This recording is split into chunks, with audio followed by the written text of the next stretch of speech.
Peggy 16.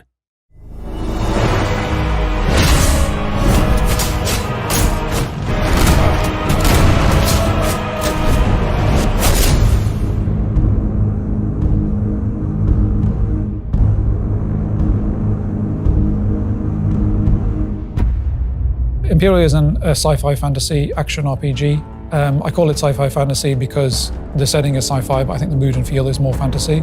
You are a mercenary and you've come to this unexplored planet. There is this huge monolith in the center, and there's been an expedition that's already tried to figure out what's going on, but they have so far not got very far with it.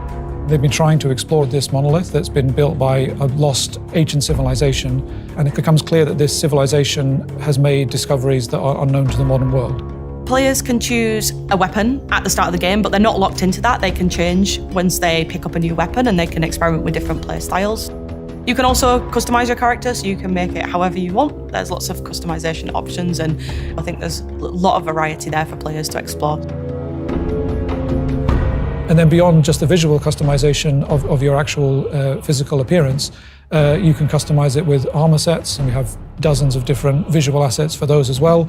And then you can customize it with your playstyle. We have, I think, about 50 different abilities, hundreds of stats in the game. I would say, in summary, it's a true RPG. It's meant to be explored to that level of depth.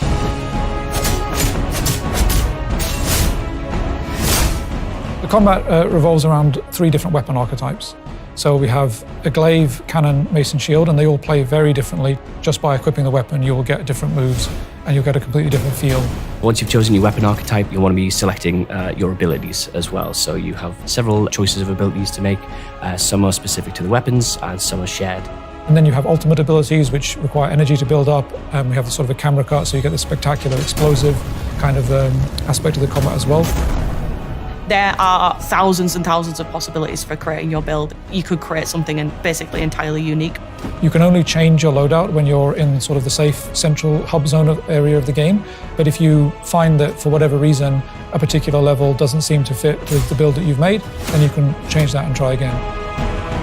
So in terms of stuff that players haven't seen, there is a lot because we've only put out a couple of trailers, so there's tons and tons of content. Particularly for a small studio, we've created a game that's very, very ambitious. The challenge is making all those elements come together in one big satisfying game that's going to reward curiosity. I think we've conquered that, to be honest.